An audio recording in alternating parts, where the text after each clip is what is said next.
नमस्कार साथियों, स्वागत है आपका जर्नी इनसाइड में। और आज आगे बढ़ने से पहले आप सबको और समस्त देशवासियों को बहुत बहुत मुबारकबाद। हमने T20 वर्ल्ड कप जीता है और रोहित शर्मा और उनकी पूरी टीम को बहुत बहुत कॉन्ग्रेचुलेशंस एंड बहुत बहुत थैंक यू कि उन्होंने पूरी दुनिया में भारत का सर गर्व से ऊंचा किया है। हम लोगों को वो खुशी दी है।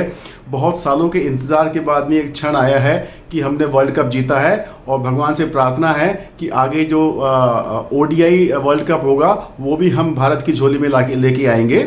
लेकिन आप जानते हैं कि ये कोई छोटी मोटी विन नहीं है। इतने बड़े प्लेटफॉर्म पे इस पूरी दुनिया के सामने खेलना, इतने हाई प्रेशर में खेलना, एक वक्त तो वो भी आया था जब एक ओवर में 24 रन चले गए थे कि अब मैच साउथ अफ्रीका के झोले में चला गया। लेकिन आपने देखा हमारी टीम ने कितने great determination, body language, fighting spirit के साथ में फिर से मैच को अपने काबू में किया और जीत अपनी झोली में डाली। और ये देखिए विनिंग क्वालिटीज़ होती हैं, विनिंग ट्रेड्स होते हैं जो किसी भी व्यक्ति को या किसी भी टीम को विनर बनाती हैं। ऐसे बहुत सारे ट्रेड्स हम अपनी पर्सनैलिटी में देखते हैं कि आप में कितनी फाइट करने की क्षमता है, कितने इनिशिएटिव लेने की क्षमता है। जब प्रेशर है तो आप कितना अपनी नर्व्स को संभाल के रख सकते हैं। आप लंबे समय तक कंसिस्टेंटली काम करने की क्षमता आप में है, वो प्रैक्टिस करने की क्षमता आप में है। तो ऐसे बहुत सारे विनिंग ट्रेड्स होते हैं जो किसी भी आदमी को किसी भी प्रोफेशन में सक्सेसफुल बनाते हैं। हम बात करते हैं न्यूमरोलॉजी की, ग्राफोलॉजी की। तो चलिए आज के एपिसोड में हम देखते हैं कि कुछ एक विनिंग ट्रेड्स जो हम नंबर्स में यानी लोशो चार्ट में और हैंड राइटिंग में आइडेंटिफाई कर सकते हैं, और अगर मिसिंग है तो कैसे उनको डेवलप करना है, थोड़ा सा आज उसके बारे में चर्चा करते हैं। तो चलिए सबसे पहले बात करते हैं न्यूमरोलॉजी पॉइंट ऑफ व्यू से। तो कुछ प्लैनेट्स हैं जिन्हें हम मेल प्लैनेट्स मानते हैं। They bestow upon us the male kind of an energy. और अगर आपको याद हो पिछले काफ़ी एपिसोड्स में मैंने बहुत डिटेल में बात करी थी मैस्कुलाइन एनर्जी की एंड फेमिनाइन एनर्जी की। तो जहाँ फेमिनाइन एनर्जी हमें देती है इंट्यूटिवनेस, क्रिएटिविटी, नर्चरिंग, केयरिंग, इस तरह की क्वालिटीज़ देती है। मैस्कुलाइन एनर्जी हमें देती है capability to perform, capability to execute goals, leadership. ये सब क्वालिटीज़ हमें मैस्कुलाइन एनर्जी देती है। तो किसी भी व्यक्ति में अचीवमेंट के लिए मैस्कुलाइन एनर्जी का होना बहुत ज़रूरी है। तो कुछ प्लैनेट्स हैं जिन्हें मेल प्लैनेट्स मानते हैं, जैसे sun, Jupiter, Mercury, Saturn and Mars. तो मतलब number 1, number 3, number 5, number 8 and 9। अगर किसी भी व्यक्ति के मूलांक या भाग्यांक में ये नंबर आ रहे हैं तो भगवान की तरफ से उनको मैस्कुलाइन एनर्जी ऑटोमेटिकली है। आप देखेंगे these kind of people are very high on energy and very good in executing their plans. यानी कि जो एक कैपेबिलिटीज़ होती है, लीडरशिप क्वालिटीज़ होती है, वो ऑटोमेटिकली काफ़ी अच्छी पाई जाती है। और नंबर 1, नंबर 3 की करेक्टरिस्टिक्स, नंबर 9 की करेक्टरिस्टिक्स हमने पढ़ी हैं कि ये बहुत ज़्यादा एग्रेसिव होते हैं, लीडरशिप क्वालिटीज़ वाले होते हैं। और अगर हम आगे बात करें इनका लोशो ग्रिड बनाए तो देखिए लोशो ग्रिड में 3 वर्टिकल प्लेन्स की हमने बात करी थी। अगर फर्स्ट वर्टिकल प्लेन की हम बात करते हैं जहां पे नंबर है 4, 3 और 8, तो इसे हम कहते हैं थॉट प्लेन। अब थॉट प्लेन का क्या मतलब है, इसे हम विजन प्लेन भी कहते हैं। ये अगर किसी भी व्यक्ति के ये विजन प्लेन पूरा है तो वो उस व्यक्ति को ये कैपेबिलिटी प्रदान करता है कि उसका थॉट प्रोसेस बहुत अच्छा होगा, उसका विजन बहुत अच्छा होगा, वो दूर की सोच सकता है, प्रोज एंड कॉन्स देख के, आगे पीछे देख के अपना डिसीजन मेकिंग कर सकता है, प्रायोरिटाइजिंग अच्छे से कर सकता है, किस वक्त में कौन सा डिसीजन लेना है या नहीं लेना है। ये क्वालिटीज़ उसमें ऑटोमेटिकली डेवलप होती है। तो अगर किसी की व्यक्ति में आप देखते हैं लोशो चार्ट में कि ये फर्स्ट वर्टिकल लेन पूरा है तो उसमें आप ये क्वालिटीज़ काफ़ी अच्छी मात्रा में देखेंगे। लोशो चार्ट में अगर वर्टिकल लाइंस की हम बात कर रहे हैं तो जो सेकंड या मिडिल वर्टिकल लाइन है 9, 5 और 1 की, जिसे हम सक्सेस प्लेन भी कहते हैं और विल प्लेन भी कहते हैं, ये प्लेन व्यक्ति को बहुत हाई विल पावर देता है, बहुत हाई इमोशनल पावर देता है।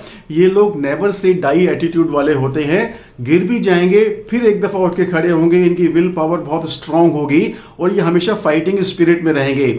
मैंने बहुत अपने क्लाइंट्स में भी देखा है कि उनको जितनी भी प्रॉब्लम हो लाइफ में, लेकिन अगर उनका 951 का नंबर कंप्लीट है, मिडिल प्लेन कंप्लीट है, तो वो फाइटर्स होते हैं। They always come back and fight once more. And third vertical plane की बात करें जहाँ पे नंबर आते हैं 2, 7 और 6, तो ये बात करता है एक्शन प्लान की, एक्टिविटी की। अब यहाँ पे एक्शन दो तरह से हम देखते हैं, एक तो फिजिकल एक्शन, फिजिकल परफॉर्मेंस जो स्पोर्ट्स के लिए, एक्टिविटीज के लिए, जिम्स के लिए या इस टाइप की एक्टिविटीज के लिए बहुत अच्छा है। तो अगर ये किसी का प्लान कंप्लीट है तो वो लोग अक्सर स्पोर्ट्स में पाए जाते हैं या स्पोर्ट्स उनके लिए बड़ा अच्छा रहता है। अगर स्पोर्ट्स प्रोफेशनली नहीं भी खेल रहे हैं तो किसी ना किसी तरह की फिजिकल एक्टिविटी में आपको इन्वॉल्व मिलेंगे। और दूसरा इसका इंटरप्रिटेशन होता है कि जो प्लानिंग वो करते हैं, जो थॉट प्लेन से उनको प्लानिंग आती है, जो भी प्रायोरिटाइजिंग करते हैं या जो भी अपना गेम प्लान बनाते हैं, उसको ग्राउंड लेवल पे आके ये एग्जीक्यूट कर पाते हैं, अच्छे से उसको इम्प्लीमेंट कर पाते हैं। जबकि हमने 2 नंबर वाले की कैरेक्टरिस्टिक्स पढ़ी थी कि वो प्लानिंग तो अच्छा करते हैं, माइंड गेम में तो अच्छे होते हैं, लेकिन ग्राउंड लेवल पे आके वो थोड़ा सा डिली डैली करते हैं या प्रोक्रेस्टिनेट करते हैं या उनका एग्जीक्यूशन इतना अच्छा नहीं होता है। तो एक्टिविटी लेवल की जहां तक बात है तो ये एक्शन प्लान आपको बहुत जबरदस्त एक्टिविटी देता है।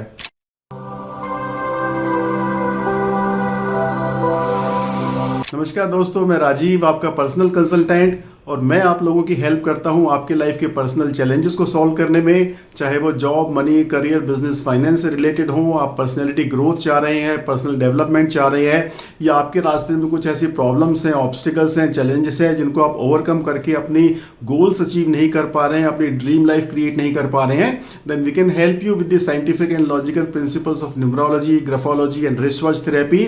और अगर आप अकल्ट साइंस में इंटरेस्टेड हैं, न्यूमरोलॉजी प्रैक्टिकली, प्रोफेशनली सीख कर आप अपनी लाइफ ट्रांसफॉर्म करना चाहते हैं और बहुत सारे लोगों की हेल्प आप करना चाहते हैं, तो आप मेरा कंप्लीट न्यूमरोलॉजी कोर्स भी चेकआउट कर सकते हैं, जिसका लिंक मैं नीचे डिस्क्रिप्शन में दे रहा हूं।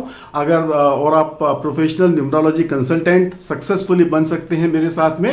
एंड दूसरी हम हेल्प कर सकते हैं आपकी, अगर आप कोई बिजनेस रन कर रहे हैं या आप सेल्फ एम्प्लॉयड प्रोफेशनल हैं या कोई इंस्टीट्यूट है या किसी भी तरह का एस्टेब्लिशमेंट है जहां पे आप बिजनेस रन कर रहे हैं, तो हम आपके लिए एक ऐसा लोगो डिजाइन कर सकते हैं जो आपकी सेल्स टर्नओवर को बहुत ज़्यादा इंक्रीज करेगा, आपकी प्रॉफिटेबिलिटी, स्टेबिलिटी एनहेंस करने में आपकी हेल्प करेगा, और जो बिजनेस के अननेसेसरी लॉसेज हैं या हाई कॉस्ट EMIs हैं उनको कंट्रोल करने में आपकी हेल्प करेगा।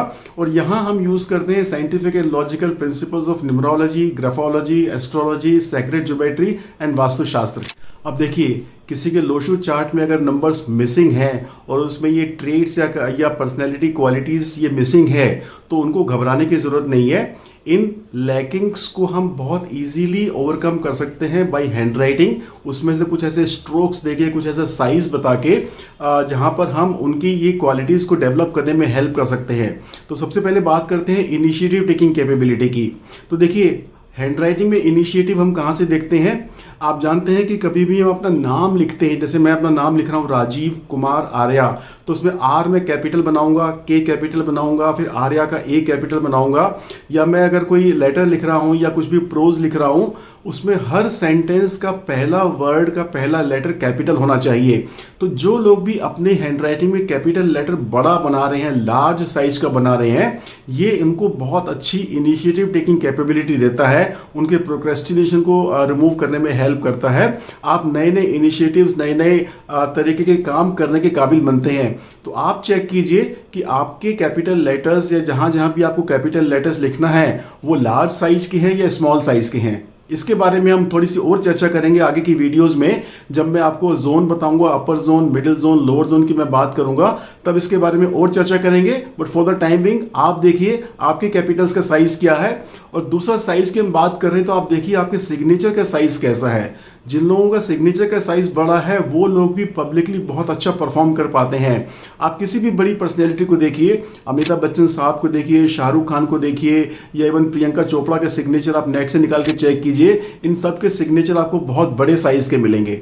तो यहाँ पर मैं 2 हैंडराइटिंग सैंपल आपको दिखा रहा हूँ। सैंपल नंबर 1 जिसमें आप देखेंगे कि इस व्यक्ति की कैपिटल्स कितने बड़े हैं, और दूसरा जिसमें इस व्यक्ति के कैपिटल्स बहुत छोटे साइज के हैं या हार्डली थोड़े से बड़े हैं।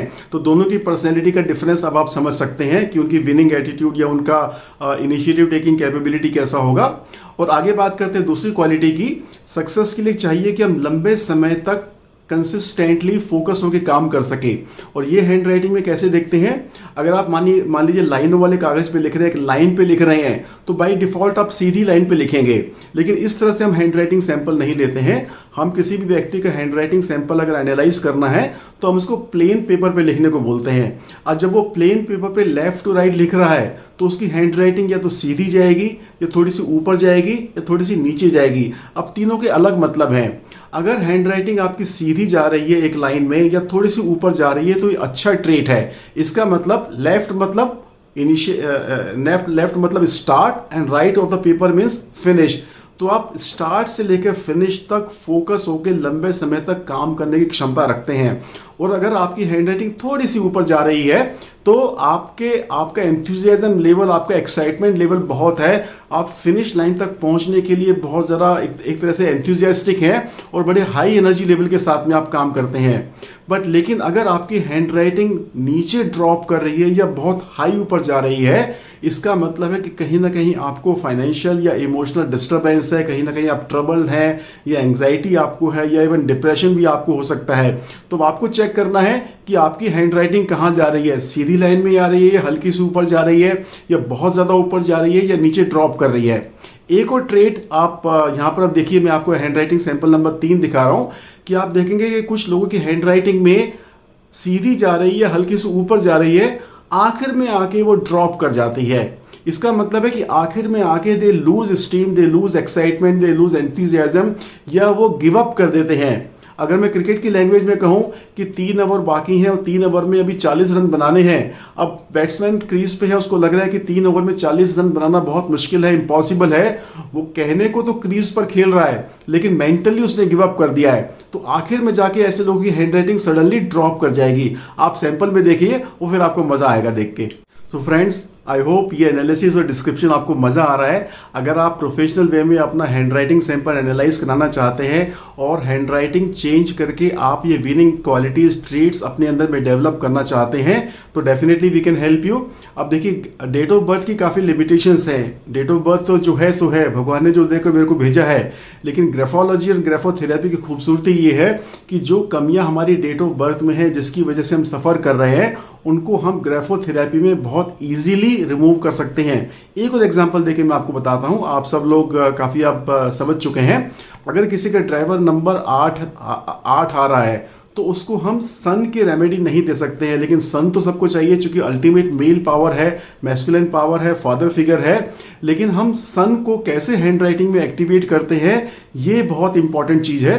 तो हम बहुत सारे प्लैनेट्स हैं, जैसे सन है, वीनस है, मर्क्यूरी है, इवन मार्स है, उनको हम हैंड राइटिंग में एक्टिवेट करके आपको वो क्वालिटीज़ दे सकते हैं। बस ज़रूरत होती है थोड़ी सी प्रैक्टिस करने की। आप 2-4 महीने प्रैक्टिस करेंगे 10 से 15 मिनट डेली, तो आप देखेंगे ऑटोमेटिकली ये क्वालिटीज़ आप में डेवलप होने लगी हैं। तो फ्रेंड्स, मैं मिलूंगा आपसे अगले एपिसोड में कुछ और इंटरेस्टिंग टॉपिक्स को लेके, कुछ और इंटरेस्टिंग पॉइंट्स को कवर करके। अगर आपको अच्छा लग रहा है या कुछ और आप जानना चाहते हैं तो ज़रूर मेरे साथ में कम्युनिकेट कीजिए। और मैं मिलूंगा आपसे अगले एपिसोड में। तब तक आप चैनल को सब्सक्राइब करते रहिए, लाइक करते रहिए, शेयर करते रहिए, कमेंट करते रहिए और बेल आइकन ज़रूर प्रेस कीजिए। सी यू, बाय बाय।